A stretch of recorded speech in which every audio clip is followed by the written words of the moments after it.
Quero convidar o pastor Jean. Cadê? Está ali.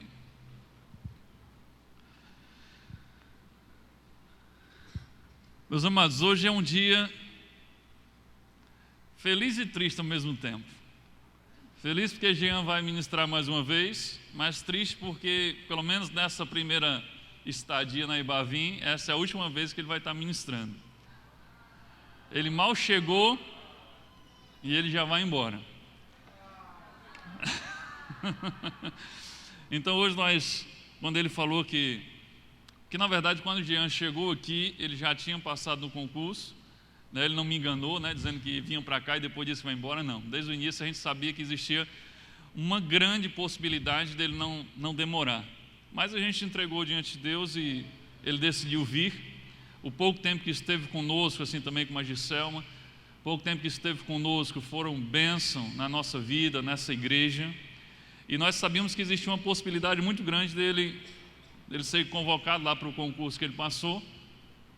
E como de fato aconteceu, Mato Grosso, né? O Mato Grosso do Sul.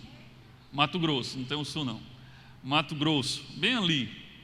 No final de semana você vem para o culto aqui, não tem problema. 2.500 quilômetros, facinho. Sai de manhã e de noite daqui. Só vim de avião, né? Então, aí hoje a gente combinou que já que seria os últimos dias dele aqui nas terras potiguares, então eu o convidei para que ele estivesse pregando. A Giselma hoje, né, nós tivemos o privilégio de ter Giselma aqui também cantando. Ela estava cantando sem pena que não deu nem tempo de explorar aqui o talento dela, né, na Ibavim. Mas Deus está no controle, Deus sabe de tudo e nós não sabemos de nada. Mas nós estamos felizes por você estar aqui ainda e por Deus usar a sua vida como instrumento para nos abençoar e nos edificar nessa noite. Que Deus abençoe você. Não esquece da câmera, fica no... A graça e a paz, queridos. Graça e paz. Amém. Eu aproveitei esse momento e convidei alguns parentes, alguns amigos. Eu queria que vocês que são da nossa família e os meus amigos que não se congregam aqui, mas que foram convidados, ficassem em pé, por gentileza. Todos vocês. Aqui são minhas tias, meu irmão, minha cunhada, minha sobrinha, meus amigos, meus irmãos, minha sogra, meu cunhado, meu pai, minha mãe, minhas irmãs, meus amigos e irmãos. Oh, meu Deus do céu. Obrigado por todos vocês terem vindo, de coração. Irmãos, quando o pastor Micaías fez o convite, confesso que eu fiquei num dilema. Eu fiquei pensando o seguinte: prego, conto o meu testemunho ou choro? Aí um irmão disse: faça os três. Não dá, o tempo não dá. Mas assim, eu estou muito feliz mesmo de ter a oportunidade de conhecê-los, de ter passado esses momentos maravilhosos aqui com vocês. Vocês não têm noção do quanto Deus usou a vida de vocês para nos abençoar. A nossa família cresceu ainda mais, o nosso círculo de amizades está ainda maior, enorme. É incrível, gente, o que tem sido plantado, que vocês estão desenvolvendo com a graça de Deus é maravilhoso.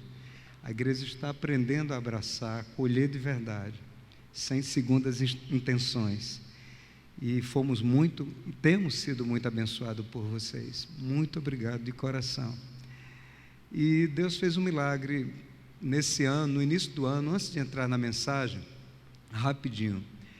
Eu comecei o ano de 2015 maravilhoso e disse para minha esposa o seguinte: olha, 2015 promete, e prometeu, viu, irmãos? Pense no ano abençoado e complicado. Pense em provação das grandes. Eu postei um pequeno texto lá, eu acho que alguns colegas viram lá no Face, né? Eu fiz uma carta aberta aos amigos e amigas. E aí, coisa complicada, gente, é traição. Coisa complicada é a traição. Primeiro semestre foi dos sonhos. Segundo semestre, grande deserto. Muito deserto. A marca registrada, a minha marca registrada é o sorriso. Mas às vezes a gente está sorrindo, mas só Deus sabe como é que a gente está por dentro. Mas graças a Ele, graças a Deus, que Ele juntou cada caquinho, juntou os cacos, né? Renovou as nossas forças, derramou da sua graça reparadora, renovou o nosso fôlego. 1º de julho aconteceu coisa terrível em termos profissionais. Em agosto eu já estava lá em Cuiabá, caladinho, comprei a passagem e disse: Senhor, me liberta deste constrangimento. Eu não quero isso para a minha vida. Deu certo a primeira fase. Em setembro, caladinho, em menos de um mês, fui para a segunda fase. Irmãos, era uma única vaga para a área que eu concorri. Eu tinha que ficar em primeiro lugar e fiquei em primeiro lugar com a graça de Deus. Deus me deu essa graça. Deus me deu essa graça. E aí, dia 23 de outubro, saiu a homologação e 23 de dezembro, meu presente de Natal foi a nomeação.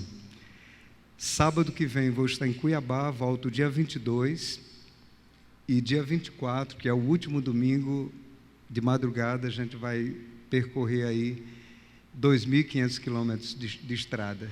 Então estejam orando por nós. Hoje é o meu último domingo aqui, mas se for vontade de Deus a gente volta. Eu estou morrendo de vontade de voltar para perto de vocês. Arriado dos 4 pneus e o step, viu? De coração mesmo, de coração. Muito obrigado. E a Deus toda a glória, amém? Uma salva de palmas para o Senhor, né? Para Deus, a Ele, a Ele, a Ele, a Ele, a Ele, a Ele a glória. A Ele a glória. Ninguém vai colocar slide aqui agora. Eu quero fazer uma coisa. Eu vou lançar a pergunta, o título da mensagem é uma pergunta, antes de colocarmos o slide. Você vai perguntar para você mesmo, e se você quiser, você pode perguntar para a pessoa ao lado. Mas a pergunta requer uma resposta correta, sincera. A resposta mais sincera que você puder, você vai dar a esta resposta, a esta pergunta. O que seríamos capazes de fazer por amor? E aí, guerreiro? O que seríamos capazes de fazer por amor? Pode colocar o slide, querido. Pergunte para a pessoa ao lado: o que você seria capaz de fazer por amor? O que seríamos capazes de fazer por amor? Esta imagem lembra a vocês de algo? De alguma atitude radical? De uma pessoa especial que fez tudo por amor? O que seria... Vou tentar pregar, viu, irmãos? Está dando um nó aqui na garganta, mas vou tentar pregar. O que seríamos capazes de fazer por amor? Abra sua Bíblia ou acompanhe comigo aqui no slide o texto de Mateus, capítulo 12. Mateus 12.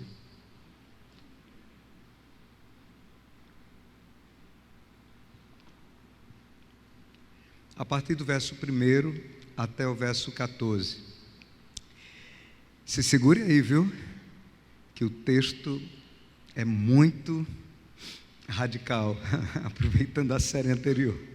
Se segure aí, porque o texto vai chamar a gente para o compromisso do amor. E eu prometo a você uma coisa: sou nada, subo aqui gelado, sei nem falar, mas eu prometo a você falar com a minha alma e dizer aquilo que Deus tem falado comigo. Pastor, pelo amor de Deus. Bora lá. Eu já sou a manteiga derretida, né? Mas vamos lá. Naquela ocasião, Jesus passou pelas lavouras de cereal no sábado. Seus discípulos estavam com fome e começaram a colher espigas para comê-las. Os fariseus, vendo aquilo, lhe disseram: olha, os teus discípulos estão fazendo o que não é permitido no sábado. Ele respondeu: Jesus, vocês não leram o que fez Davi quando ele e seus companheiros estavam com fome?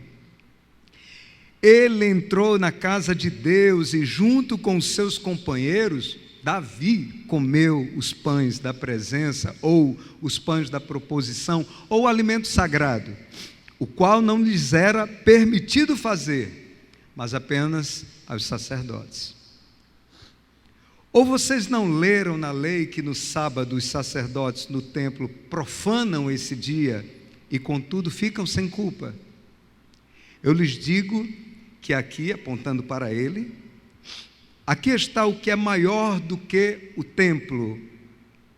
Se vocês soubessem o que significam estas palavras, diga comigo, querido, desejo misericórdia, não sacrifícios. Vamos dizer novamente, desejo misericórdia, não sacrifícios. Não teriam condenado inocentes, pois o Filho do Homem é Senhor do sábado.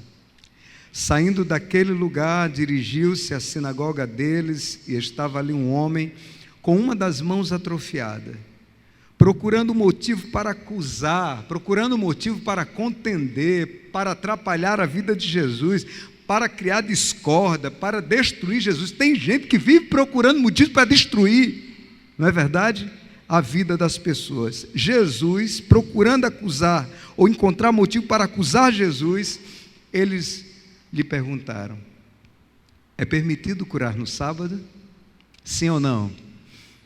Ele lhes respondeu: qual de vocês, se tiver uma ovelha e ela cair num buraco no sábado, não irão pegá-la e tirá-la de lá? Quanto mais vale um homem do que uma ovelha? Portanto, é permitido, é lícito fazer o bem no sábado. Então ele disse ao homem: estenda a mão. Então ele disse ao homem: estenda a mão. Ele a estendeu e ela foi restaurada e ficou boa como a outra. Então os fariseus saíram e começaram a conspirar sobre como poderiam matar Jesus.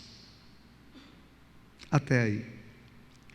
Irmãos e irmãs, prezados convidados, há algum tempo eu li um texto de Rubem Alves, publicado no jornal de grande circulação, no qual o autor fazia uma apreciação, uma crítica, uma apreciação entre a ética de princípios e a ética contextual. Eu disse o que, irmãos? Ética de princípios e ética contextual.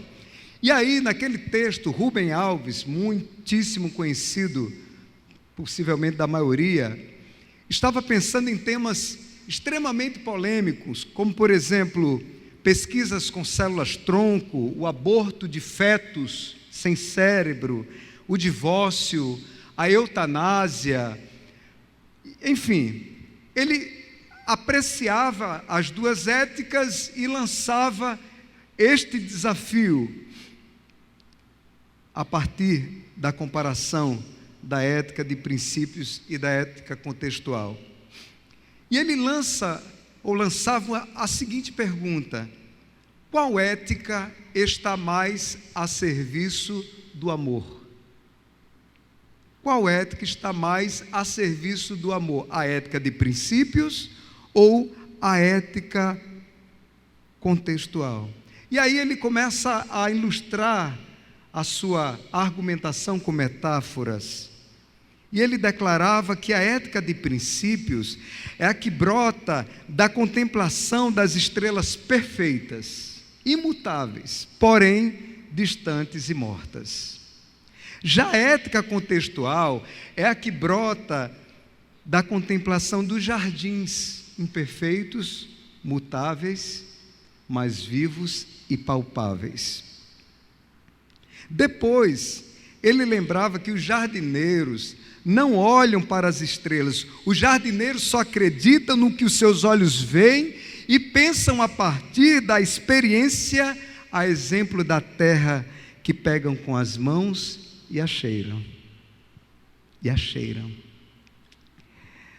E aí, irmãos, para não ficar na metáfora, para não cair no risco de ser mal interpretado, Rubem Alves citou um exemplo concreto. E aí vocês vão entender exatamente o que ele quer dizer com ética de princípios e ética contextual. Ele conta a seguinte história: uma mulher está com câncer, e este câncer já está avançado, e a mulher sabe que vai morrer, ela sabe disso, e ela tem medo. E aí, quando o médico vai visitá-la, olhando do fundo do seu medo, no fundo dos olhos do médico, ela faz aquela clássica pergunta: doutor, será que eu escapo desta? E aí eu pergunto para você, o que você responderia no lugar do médico se aquela pessoa que você tanto ama e estivesse em estado terminal perguntasse a mesma coisa para você? Será que eu escapo desta? Bem, aí Rubem Alves vai dizer o seguinte: se o médico for um adepto da ética estelar de princípios, a resposta será simples: dizer a verdade sempre. Então ele responderá: não, a senhora não vai escapar, a senhora vai morrer. O escritor declarou que a lealdade é um princípio livre ao médico de um pensamento perturbador, ou seja, o que a verdade irá fazer com o corpo e a alma daquela mulher? Simples. Se ela está em estado terminal, eu vou mentir para ela? Não. A ética de princípios diz que eu tenho que dizer para ela que infelizmente ela não vai viver. O princípio, continuando a argumentação do Rubem Alves, sendo absoluto, lamentavelmente não leva em consideração, escute bem o que eu vou dizer, o poder destruidor da verdade. Opa, a verdade pode destruir? Sim. Ela pode destruir quando ela está castrada de sensibilidade.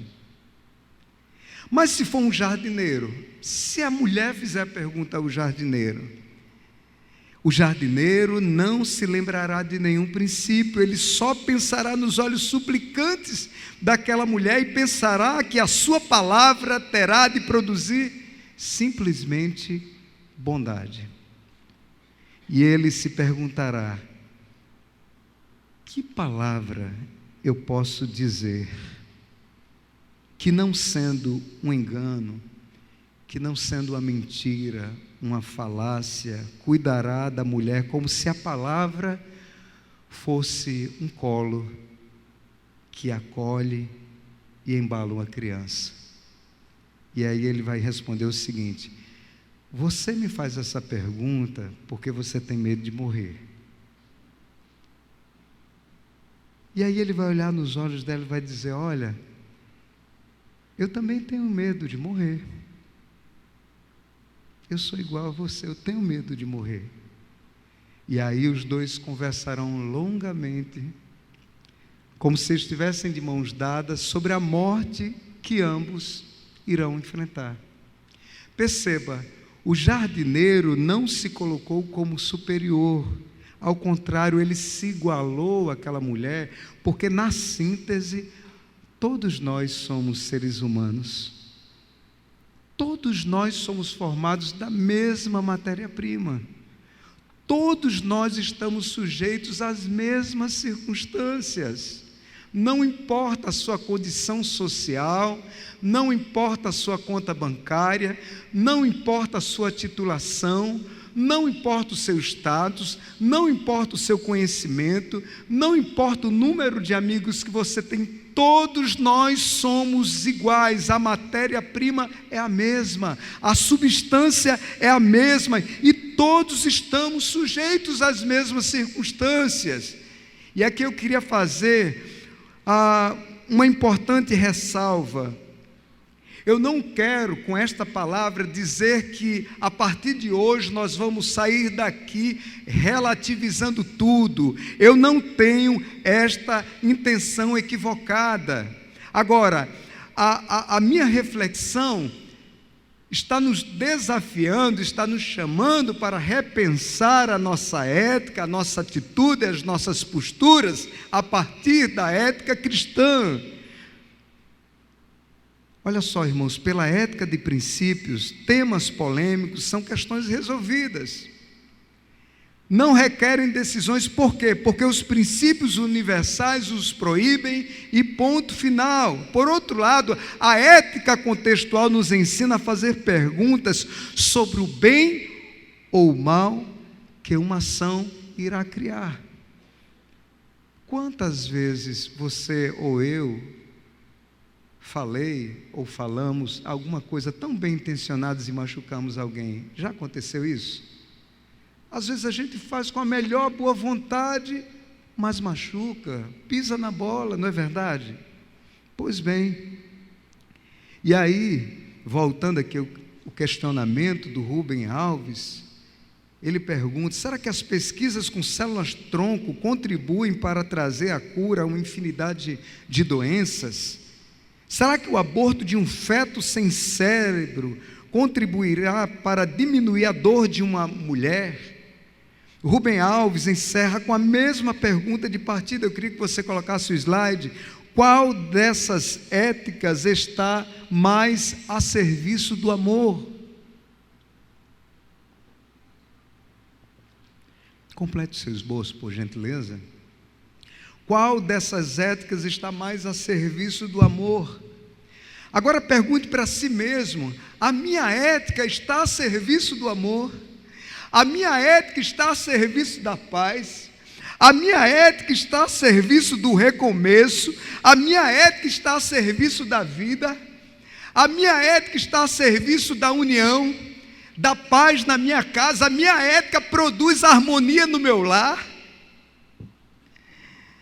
Voltando ao texto de Mateus, ao texto bíblico, Mateus apresenta duas situações polêmicas para os religiosos de sua época. Olhe bem, polêmicas para quem? Para os religiosos. Religioso complica, religioso embaraça. Para o religioso tudo é problema. Olhe bem, Mateus apresenta duas situações polêmicas para os religiosos de sua época. Olha só, para o primeiro episódio, a indagação que se faz é a seguinte: olha que coisa impressionante, irmãos. Obedeço à lei do sábado, não é assim? E não colho espigas, ou desobedeço à lei e sacio a minha fome? Quem não jantou aqui antes de vir para a celebração, levante a mão. Levante mais alto, tenha vergonha de dizer que não comeu, não. Olha a outra situação: guardo o sábado ou socorro o doente? Eu vou dizer de outra forma: o que é mais importante? Você vai responder com sinceridade, tá? O que é mais importante? Obedecer? O que é mais importante? Obedecer e morrer? Ou desobedecer e viver? O que é que você escolhe? Imagine só você chegando naquela situação dos discípulos, morrendo de fome, e dá de cara com a plantação linda e maravilhosa de cereais, morrendo de fome, e o estômago fazendo aquele som característico: quero comer, estou com fome, socorro, socorro, né? Irmãos, eu vou colocar aqui uma cena, foi uma foto que eu fiz, autoria de Jean, de primeira mão. Me diga uma coisa, pode colocar, querida? Apaga a luz aqui. Ei, imagine só a seguinte situação: você chega faminto, morrendo de fome, mas de fome mesmo, irmão, sabe aquela fome que arqueja, que dói o estômago, que faz aquele barulho, sabe? E você se depara com isso aqui. Aí eu pergunto, a pessoa chega para você e diz assim: você está com fome? Não, estou morrendo de fome. Morrendo de fome, quase voando em cima desse pratinho aí, desse churrasco gourmet. Aí a pessoa diz o seguinte: ó, eu vou deixar aqui, mas como você é uma pessoa muito obediente, eu vou aqui resolver o negócio. Eu sei que você está faminto, morrendo de fome, 3 dias sem comer, somente a base de água, mas você não vai comer porque você é obediente, ok? Ok. Se você obedecer, você morre. Se você desobedecer, é todo seu.